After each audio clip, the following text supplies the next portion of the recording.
ಸ್ವಾತಂತ್ರ್ಯ ಬಂದ ಮೇಲೆ ಮೊಟ್ಟ ಮೊದಲಿಗೆ ಮೈಸೂರು ಸಂಸ್ಥಾನವನ್ನು ದೇಶಕ್ಕೆ ಭಾರತ ಮಾತೆಗೆ ಒಪ್ಪಿಸಿದವರು ಅಂತ ಹೇಳಿದರೆ ತಮ್ಮ ಮುತ್ತಾತ ಕೃಷ್ಣರಾಜ ಒಡೆಯರವರು. ಜಯಚಾಮರಾಜ ಇಲ್ಲ, ಅವರಿಗಿಂತ ಹಿಂದೆ 47ರಲ್ಲಿ ನಾಲ್ವಡಿ ಕೃಷ್ಣರಾಜ ಒಡೆಯರವರು, 47 ಜಯಚಾಮರಾಜೇಂದ್ರ ಒಡೆಯರು ಮೊಟ್ಟ ಮೊದಲು ಒಪ್ಪಿಸಿದವರು ಅವರು. ನೀವು ಒಡ ಹುಟ್ಟಿದವರೇ ಒಂದು ಅರ್ಧ ಇಂಚು ಏನು 10 ಗುಂಟೆನೋ 20 ಗುಂಟೆನೋ ನೀವು ಬಿಟ್ಕೊಡಲ್ಲ ನಿಮ್ಮ ಅಣ್ಣಗೋ ತಮ್ಮಗೋ. ಇಡೀ ರಾಜ್ಯವನ್ನು ಆಳ್ತಾ ಇದ್ದಂಥ ಮಹಾರಾಜರು ಬಿಟ್ಕೊಟ್ರು ದೇಶಕ್ಕೆ ಅಂದರೆ ಎಂಥ ಹೆಗ್ಗಳಿಕೆ ನಮ್ಮ ಕರ್ನಾಟಕದ್ದು, ಹೌದಲ್ಲೋ? ಆದರೂ ಈ ರಾಜ ಮನೆತನದ ಬಗ್ಗೆ ಏನು ಗೌರವ ಇಟ್ಕೊಳ್ಬೇಕಾಗಿತ್ತೋ ಆ ಗೌರವ ಪ್ರಜಾಪ್ರಭುತ್ವ ಕಾಲದಲ್ಲಿ ಆಳ್ತಕ್ಕಂಥ ಪ್ರಜೆಗಳ ಪ್ರತಿನಿಧಿಗಳು ಇಟ್ಕೊಂಡಿಲ್ಲದೆ ಇರ್ತಕ್ಕಂಥದ್ದು ಬಹಳ ವಿಷಾದನೀಯ ಅಂತ ಹೇಳಕ್ಕೆ ಬಯಸ್ತೀವಿ. ನೀವು ಹೇಗೆ ಗ್ರಹಿಸ್ತೀರೋ ನಾವು ಮಾಧ್ಯಮದವರು, ನಮಗನ್ಸಿದ್ದು ಹೇಳಿಬಿಡ್ತೀವಿ ಅಂತರಂಗದಲ್ಲಿ. ಪ್ರಜಾಪ್ರಭುತ್ವ ಅಲ್ಲಿ ಏನು ಇಂಗ್ಲೆಂಡ್ನಲ್ಲಿದೆ, ಈಗಲೂ ಅಲ್ಲಿ ರಾಜ ರಾಣಿಯರಿದ್ದಾರೆ, ಪ್ರಜಾಪ್ರಭುತ್ವನೂ ಇದೆ. But the head of the state is king or queen. ನಮ್ಮ ಅಂತರಂಗದಲ್ಲಿ ಹನುಮಕ್ಕನವರು ಇಲ್ಲಿದ್ದಾರೆ. ನಮ್ಮ ಅಂತರಂಗದಲ್ಲಿ ಮಾತು ಹೇಳಿಬಿಡ್ತೀನಿ, ಅದ್ರ ಬಗ್ಗೆ ಕಾಮೆಂಟ್ ಮಾಡ್ಬೋದು, ಏನು ಮಾಡ್ಬೋದು. ನಮ್ಮ ಅಂತರಂಗದಲ್ಲಿರೋದು ಅಲ್ಲಿ ಹೇಗೆ ಈಗಲೂ ಪ್ರಜಾಪ್ರಭುತ್ವ ಇದ್ದರೂ ಸಹ ರಾಜ ರಾಣಿಯರನ್ನು ಹೆಡ್ ಆಫ್ ದಿ ಸ್ಟೇಟ್ ಮಾಡ್ಕೊಂಡಿದ್ದಾರೋ, ಹಾಗೆ ಶುದ್ಧಾಂತಕರಣದಿಂದ ಆಗಿನ ರಾಜ ಮಹಾರಾಜರುಗಳು ಭಾರತ ಸ್ವತಂತ್ರಗೊಂಡ ಮೇಲೆ ತಮ್ಮ ರಾಜ್ಯವನ್ನು, ತಮ್ಮ ಆಸ್ತಿಯನ್ನು, ಎಲ್ಲ ಸಂಪತ್ತನ್ನು ಬಿಟ್ಟುಕೊಟ್ರಲ್ಲ, ಆ ರಾಜ ಮನೆತನದವರನ್ನೇ ಗವರ್ನರ್ ಆಗಿ, ಆಯಾ ರಾಜ್ಯದ ಗವರ್ನರ್ ಆಗಿ ಮಾಡ್ಕೊಂಡಿದ್ದರೆ ತುಂಬ ನಮಗೆ ಹೆಮ್ಮೆ ಅನ್ನಿಸ್ತಾ ಇತ್ತು. ನಿಜವಾಗಿ ನಾವು ಅಂತರಂಗದಿಂದ ಹೇಳ್ತಾ ಇದ್ದೀವಿ. ಪ್ರಜಾಪ್ರಭುತ್ವದಲ್ಲಿ ನೀವು ಆ ಸ್ಥಾನವನ್ನು, ಗವರ್ನರ್ ಸ್ಥಾನವನ್ನು ರಾಜಕೀಯಕ್ಕೆ ದುರ್ಬಳಕೆ ಮಾಡ್ಕೊಳ್ತಾ ಇದ್ದೀರಿ. ಆಯಾಯ ಪಕ್ಷದವರು, ಆಯಾಯ ಪಕ್ಷದ ಕೇಂದ್ರ ಸರ್ಕಾರದಲ್ಲಿ ಯಾವ ಸರ್ಕಾರ ಇರುತ್ತೋ ಆ ಸರ್ಕಾರದ ಪಕ್ಷದವರೇ ಗವರ್ನರ್ ಆಗ್ತಾ ಇದ್ದಾರೆ. ಅದು ರಾಜಕೀಯ ದುರ್ಬಳಕೆ. ಅದು ಕೊನೆ ಪಕ್ಷ ಅವ್ರಿಗೆ ಗೌರವ ಕೊಡ್ಬೋದಾಗಿತ್ತು. ಪ್ರಿವಿ ಪರ್ಸ್ ಅಂತ ತಂದು ಏನು ಅವ್ರಿಗೆ ಎಷ್ಟು ಗೋಳು ಹೊಯ್ಕೊಳ್ತಾ ಇದ್ದೀರಿ ಅಂತ ಹೇಳಿದರೆ, ಪತ್ರಿಕೆಗಳ ಆ ಸುದ್ದಿ ಬಂದಾಗಲೆಲ್ಲ ನಮಗೆ ಭಾಳ ನೋವಾಗ್ತಾಯಿದೆ. ಏನು ಮಾಡ್ಬೋದಾಗಿತ್ತು? ಭಾಳ ರಾಜ್ಯರು ಇದ್ದರು ಅಂತ ಹೇಳಿದರೆ ಸರದಿ ಪ್ರಕಾರ ಅವ್ನು ಮಾಡ್ಬೋದಾಗಿತ್ತು. ಮೈಸೂರು ಸಂಸ್ಥಾನದಲ್ಲಿ ಒಬ್ಬರೇ ಇದ್ದದ್ದು. ಇನ್ನು ಆಂಧ್ರದಲ್ಲೋ ಇನ್ನು ಮಹಾರಾಷ್ಟ್ರದಲ್ಲೋ ಅನೇಕ ರಾಜ್ಯಗಳು ಇದ್ದರು ಅಂತ ಹೇಳಿದರೆ ಅವ್ರು ಯಾವ ಪ್ರಿವಿಯ ಪರ್ಸನ್ಗೂ ಕೂಡ ಅವಶ್ಯಕತೆ ಇದ್ದಿಲ್ಲ. ಅವರನ್ನು ಒಂದು ಗೌರವಿತ ಸ್ಥಾನವನ್ನಾಗಿ, ಅವರನ್ನು ಗವರ್ನರ್ ಆಗಿ, ರಾಜ್ಯಪಾಲರಾಗಿ ಮಾಡಿದರೆ ಈ ಕೊಳಕು ರಾಜಕೀಯ ನಮ್ಮ ದೇಶದಲ್ಲಿ ನಡೀತಾ ಇದೆಯಲ್ಲ, ಇದು ತಪ್ಪಿತ್ತು ಅಂತ ನಮಗನ್ನಿಸ್ತಕ್ಕಂಥದ್ದು. ಮಹಾರಾಜರ ಕಾಲದಲ್ಲಿ ಇನ್ನೊಂದೇನಿತ್ತು ಕಾನೂನು ಅಂದರೆ, ಮೈಸೂರು ಇವರು ನಮ್ಮಲ್ಲಿ ಇದು ಜಗಳೂರಲ್ಲಿ ಇಮಾಮ್ ಸಾಹೇಬ್ರಂತ ಇದ್ದರು, ಅವರು ದಾಖಲಿಸಿದ್ದಾರೆ.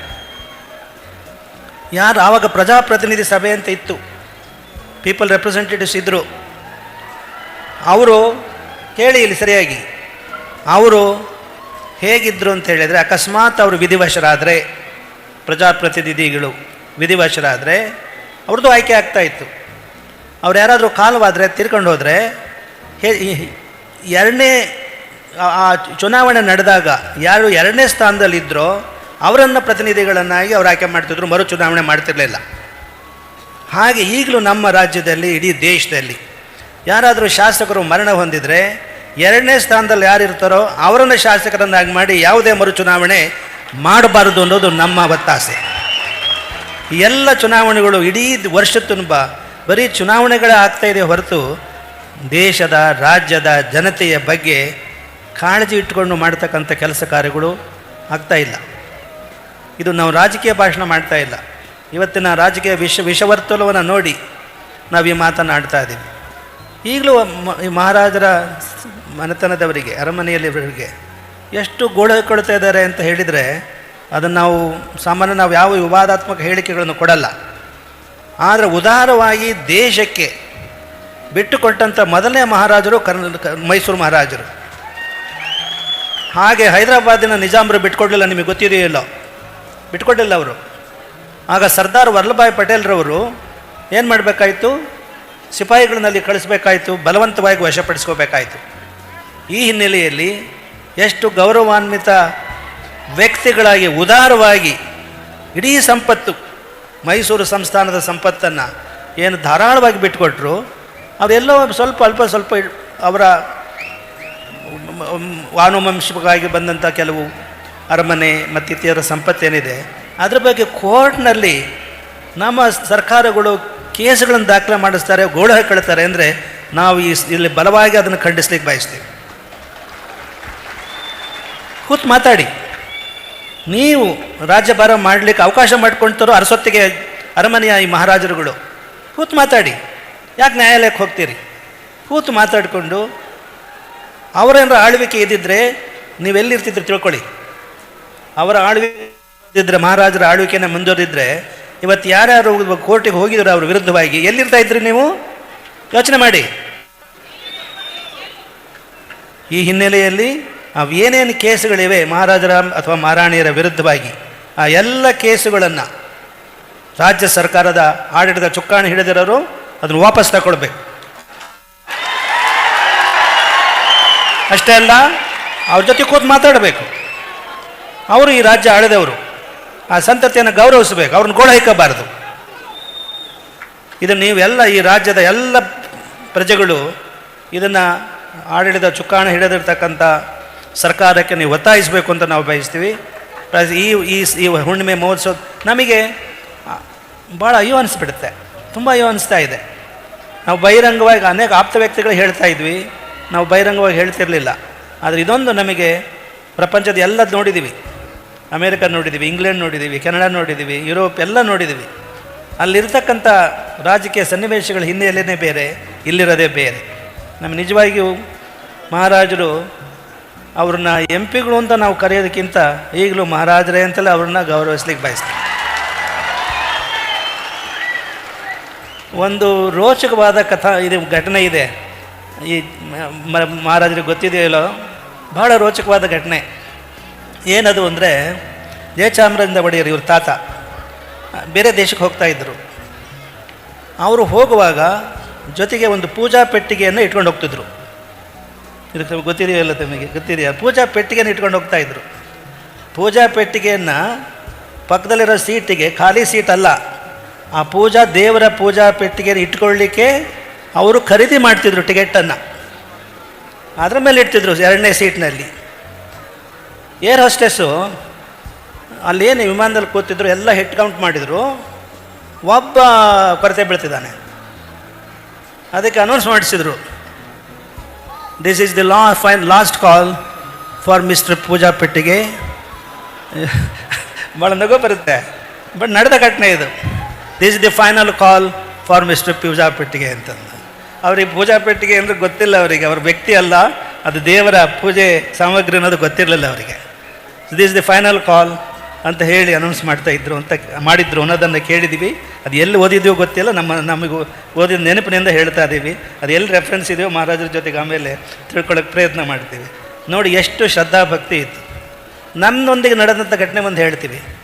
ಮೊದಲು ಬೆಂಗಳೂರು ಇಂಟರ್ನ್ಯಾಷನಲ್ ಏರ್ಪೋರ್ಟ್ ಇದ್ದಿಲ್ಲ, ಅದು ಮುಂಬೈ ಏರ್ಪೋರ್ಟು, ಇಂಟರ್ನ್ಯಾಷನಲ್ ಏರ್ಪೋರ್ಟು. ನಾವು ಇಲ್ಲಿ ನಮಗೆ ಸಹಾಯ ಮಾಡಿದವರು, ಪ್ರದೇಶಕ್ಕೆ ಓದಲಿಕ್ಕೆ ಸಹಾಯ ಮಾಡಿದವರು ಇಲ್ಲಿ ಪಕ್ಕದಲ್ಲಿ ಕೂತಿರ್ತಕ್ಕಂಥ ಪದ್ಮಶ್ರೀ ಬೇತಿನಾ ಶಾರದಾ ಬಾಯ್ಮರ್ ಅವರು. ಇವರನ್ನು ನಾವು ಈ ಸಂದರ್ಭದಲ್ಲಿ ಹೃತ್ಪೂರ್ವಕವಾಗಿ ಅಭಿನಂದಿಸಲಿಕ್ಕೆ ಬಯಸ್ತೀವಿ. ಭಾಳ ಜನ ವಿದ್ರೋಹಿಗಳು ನಾವು ಸ್ಕಾಲರ್ಶಿಪ್ ತೊಗೊಂಡು ಓದಿಲ್ಲ, ಗುರುಗಳು ಅಲ್ಲಿರ್ತಕ್ಕಂಥ ಶಿಷ್ಯರಿಂದ, ಪ್ರದೇಶದಲ್ಲಿರ್ತಕ್ಕಂಥ ಶಿಷ್ಯರಿಂದ ದುಡ್ಡು ಕೊಡಿಸಿದ್ರು, ಹಣ ಕೊಡಿಸಿದ್ರು, ಆಗ ಓದಿದ್ದೆ ಹೊತ್ತು ಈಗಿನ ಗುರುಗಳು ಸುಳ್ಳು ಹೇಳ್ತಾ ಇದ್ದಾರೆ, ಸ್ಕಾಲರ್ಶಿಪ್ನಿಂದ ಓದಿಲ್ಲ ಅವರು ಅಂತ ಆಪಾದನೆ ಮಾಡಿದ್ರಲ್ಲ ಕೆಲವರು. ಇಲ್ಲಿದ್ದಾರೆ ಸಾಕ್ಷಿ ಕೇಳಿ. ಇವರು ವಿಯೆನ್ನಲ್ಲಿ ಇದ್ದವರು ಈಗ ಭಾರತದ ಪ್ರಜೆಗಳಾಗಿದ್ದಾರೆ. ಭಾರತ ಸರ್ಕಾರ ಇವರಿಗೆ ಪದ್ಮಶ್ರೀ ಪ್ರಶಸ್ತಿಯನ್ನು ಕೊಟ್ಟಿದ್ದಾರೆ. ಎಂಥ ವ್ಯಕ್ತಿತ್ವ ಅವ್ರದ್ದಿದೆ ಅಂತ ನೀವು ತಿಳ್ಕೊಳ್ಳಿ. ಇವರು ನಮಗೆ ಅಲ್ಲಿಂದ ನಾವು ಓದಬೇಕು ಅನ್ನೋ ಅಪೇಕ್ಷೆಯಾಗಿ ವಿಯೆನ್ನಾಕ್ಕೆ ಹೋದ ತಕ್ಷಣವೇ ಒಂದು ಅರ್ಜಿ ಕಳಿಸ್ಕೊಟ್ರು. ನಾವು ಅದು ಅಪ್ಲಿಕೇಶನ್ ಭರ್ತಿ ಮಾಡಿದ್ದೀವಿ, ಅಲ್ಲಿಂದ ಸ್ಕಾಲರ್ಶಿಪ್ ಮಂಜೂರಾಗಿ ಬಂತು. ನಮ್ಮ ಅನುಭವ, ನಾವು ಗುರುಗಳಾದ ಮೇಲೆ ಮುಂಬೈನಲ್ಲಿ ನಾವು ಹೋಗುವಾಗ ಅಲ್ಲಿ ಇದಿರುತ್ತೆ, ಏನು ಸಾಮಗ್ರಿಗಳನ್ನು ತಪಾಸಣೆ ಮಾಡ್ತಕ್ಕಂಥದ್ದು ಇರುತ್ತೆ. ಏನು ಹೇಳ್ತೀರಿ ಅದಕ್ಕೆ? Security check. ಆ ಸೆಕ್ಯೂರಿಟಿ ಚೆಕ್ನಲ್ಲಿ ನಮ್ಮ ಪೂಜಾ ಸಾಮಗ್ರಿಗಳನ್ನು ಅಧಿಕಾರಿಗಳು ತೆರೆದು ನೋಡಿ ನಮ್ಮ ಪ್ರಶ್ನೆ ಮಾಡಿದರು, Swamiji, have got a permission to take these puja articles, which are, cost ಇವೆಲ್ಲ ಸಿಲ್ವರ್ ಇವೆಲ್ಲ ಇದ್ವು ಅದರಲ್ಲಿ, ಬೆಳ್ಳಿ ಬಂಗಾರ ಏನಿರಲಿಲ್ಲ, ಬೆಳ್ಳಿ ಪೂಜಾ ಸಾಮಗ್ರಿಗಳು. ತಾವು ಹ್ಯಾವ್ ಗಾಟ್ ಎ ಪರ್ಮಿಷನ್ ಅಂತ ಕೇಳಿದರು. No, I didn't have any idea. My travel agent told me that I have to just declare whatever I am taking, this is the list of pooja articles ಅಂತ ಕೊಟ್ವಿ. ಅವ್ರು ಒಪ್ಪಲಿಲ್ಲ. Swamiji, I can't accept it, you should have taken the permission from the Reserve Bank of India ಅಂತ. RBI permission ತೊಗೋಬೇಕಾಗಿತ್ತು. ನಾವು ನೋಡಪ್ಪ, ಇದು ಇಲ್ಲದೇ ಇದ್ರೂ ನಾವು ಪೂಜೆ ಮಾಡಬಲ್ವಿ, ನಮ್ಮ ಪೂಜೆ ಅಲ್ಲಿ ಹೇಗೆ ಮಾಡ್ತೀವಿ ಅನ್ನೋದು ಪರದೇಶದಲ್ಲಿರ್ತಕ್ಕಂಥ ಶಿಷ್ಯರಿಗೆ ಗೊತ್ತಾಗಲಿ, ಅದಕ್ಕೆ ತಗೊಂಡು ಹೋಗ್ತೀವಿ. I am not A business man, look at my ice. ನಾವು ವ್ಯಾಪಾರಿಗಳು ಇದನ್ನು ಮಾರಕ್ಕೆ ತಗೊಂಡು ಹೋಗ್ತಿದ್ದೀವಿ ಅಂತಂದರೆ ಅದನ್ನು ಏನು ಜಪ್ತ್ ಮಾಡ್ಕೊಂಬಿಡು. ನಾವು ಗುರುಗಳು, ಧರ್ಮಗುರುಗಳು ಅಂತ ನಿನಗೆ ಅನಿಸಿದರೆ ನಮಗೆ ತೆಗೆದುಕೊಂಡು ಹೋಗ್ಲಿಕ್ಕೆ ಬಿಡು ಅಂತ ಹೇಳಿದ್ವಿ. ಲಿಸ್ಟ್ ತಗೋ. ಆ ಅಧಿಕಾರಿ ಏನು ಹೇಳ್ದ, Swamiji, the Lord doesn't permit me to allow you to take these articles. ಕಾನೂನು ಒಪ್ಪಲ್ಲ, ಆದರೆ ತಾವು ಧರ್ಮಗುರುಗಳು ಅಂತ ನನಗೆ ಮನಸ್ಸಿಗೆ ಬಂದಿದೆ, ನಾನು ಕಣ್ಣು ಮುಚ್ಕೊಳ್ತೀನಿ, ತಾವು ತೆಗೆದುಕೊಂಡು ಹೋಗಿ ಅಂತ ಹೇಳಿದೆ. ಅರ್ಥವಾಯ್ತು ನಿಮಗೆ? ಇದು ಈ ದೇಶದ ಧರ್ಮ ಪ್ರಜ್ಞೆ. ಇಷ್ಟನ್ನು ಹೇಳಿ ಈಗ ಆಗಮಿಸಿದಂಥ ಯದುವೀರ ಒಡೆಯರವರನ್ನು, ಮಹಾರಾಜರನ್ನು ನಿಮ್ಮೆಲ್ಲರ ಸದ್ಭಾವನೆಗಳಿಂದ ಅವ್ರನ್ನ ಬೀಳ್ಕೊಡೋಕ್ಕೆ ಬಯಸ್ತದೆ. ಅವ್ರಿಗೆ ಹೋಗ್ತಾ ಇರೋದ್ರಿಂದ ಇಲ್ಲಿಗೆ ಬಂದವ್ರನ್ನ ಮಾತಾಡಿಸದೆ ಕಳಿಸ್ಬಾರ್ದು ಅಂತ ಹೇಳಿ ಕೊನೆಯಲ್ಲಿ ಮಾತನಾಡಬೇಕಾದಂಥ ನಾವು ಮಧ್ಯೆ ಪ್ರವೇಶ ಮಾಡಿ ಮಾತನಾಡಿದ್ದೀವಿ. ಇನ್ನು ಮುಂದೆ ಕಾನೂನು ಏನಾದರೂ ಇರಲಿ, ಕಾನೂನು ಅದೊಂಥರ ಕತ್ತೆ ಅಂತ ಹೇಳ್ತಾರೆ. ಆ ಕಾನೂನು ಏನಾದರೂ ಇರಲಿ, ಈ ರಾಜಮನೆತನ ಭಾಳ ತ್ಯಾಗ ಭಾವನೆಯಿಂದ ರಾಜ್ಯಕ್ಕೆ ತಮ್ಮ ಆಸ್ತಿಯನ್ನು, ಆಡಳಿತವನ್ನು ವರ್ಗಾಯಿಸಿಕೊಟ್ಟ ಆ ಧಾರಾಳತನಕ್ಕಾಗಿ ಇರತಕ್ಕಂಥ ಕೇಸುಗಳನ್ನು, ಎಲ್ಲ ಕೇಸುಗಳನ್ನು ಯಾವ್ಯಾವ ಕೇಸುಗಳನ್ನು ತಗೊಳ್ತಾ ಇದ್ದಾರೆ. Cabinet decides to withdraw these cases ಅಂತ ಪ್ರೈವೇಟ್ ಬೇಕಾದ್ರೆ ಹೇಳ್ತೀವಿ ನಿಮಗೆ. Recently the cabinet has decided to withdraw the cases. ಆ ತರಹ why can't the cabinet withdraw all the cases filed against the Maharaja? ಬೊಮ್ಮಾಯಿಯವರು ಇತ್ತೀಚೆಗೆ ಕ್ಯಾಬಿನೆಟ್ಟು 34 ಕೇಸುಗಳನ್ನು ವಿಡ್ರಾ ಮಾಡಿದೆ ಕೋರ್ಟ್ನಿಂದ. ಅದರ ವಿವರಣೆ ನಿಮಗೆ ಕೊಡ್ತೀವಿ. ಹೀಗಿರುವಾಗ ಮಹಾರಾಜರ ಮೇಲೆ, ಮಹಾರಾಣಿಯರ ಮೇಲೆ ಹಾಕಿರತಕ್ಕಂಥ ಕೇಸುಗಳನ್ನು ಕ್ಯಾಬಿನೆಟ್ನಲ್ಲಿ ಯಾಕೆ ನೀವು ವಿಡ್ರಾ ಮಾಡೋಕ್ಕೆ ಆಗಲ್ಲ? ಇದು ನೀವು ಕೇಳಬೇಕು. ಇಷ್ಟು ಮಾತನ್ನು ಹೇಳಿ ಮಹಾರಾಜರನ್ನು, ಈಗ ಅವರು ಎಂ ಪಿಗಳು ಇದ್ದಾರೆ, ಆದರೆ ಎಂ ಪಿಗಳು ಅಂತ ನೋಡಲ್ಲ. ಈಗಲೂ ಜನತೆ ಅವ್ರು ನೋಡೋದು ಮಹಾರಾಜರು ಅಂತ ಹೇಳಿ ಈಗಲೂ ನೋಡ್ತಾ ಇರೋದು. ಇವರ ತಾತನೂ ಕೂಡ ಮಹಾರಾಜರಾಗೇ ಕಾಣಿಸ್ತಾ ಇದ್ರೆ ಹೊರತು, ಅವರು ಗವರ್ನರ್ ಆಗಿದ್ದರು, ಮೊಟ್ಟ ಮೊದಲ ಗವರ್ನರ್. ಐ ಥಿಂಕ್ ನಮ್ಮ ಕರ್ನಾಟಕದ ಮೊಟ್ಟ ಮೊದಲ ಗವರ್ನರ್ ಮಹಾರಾಜರು, ಜಯಚಾಮರಾಜನ ಒಡೆಯರು. ಈ ಆತ್ಮೀಯ ಸಂಬಂಧವನ್ನು ನಮ್ಮ ಕರ್ನಾಟಕ ಸರ್ಕಾರ ಉಳಿಸ್ಕೊಳ್ಳಿ, ಬೆಳೆಸ್ಕೊಳ್ಳಿ, ಜನಹಿತ ಕಾಪಾಡಲಿ, ಈ ರಾಜವಂಶವನ್ನು, ಮನೆತನವನ್ನು ಗೌರವಿಸಲಿ ಅಂತ ನಾವು ಒತ್ತಿ ಹೇಳಿ ಅವರನ್ನು ಈ ತರಳಬಾಳು ಹುಣ್ಣಿಮೆ ಮಹೋತ್ಸವದಿಂದ ಅವರನ್ನು ಬೀಳ್ಕೊಡ್ತಾ ಇದ್ದೇವೆ. ಮತ್ತೊಮ್ಮೆ ಈ ಕಾರ್ಯಕ್ರಮದಲ್ಲಿ ಉಪಸ್ಥಿತರಿದ್ದು ಶಿವಶರಣರ ವಚನ ಸಂಪುಟ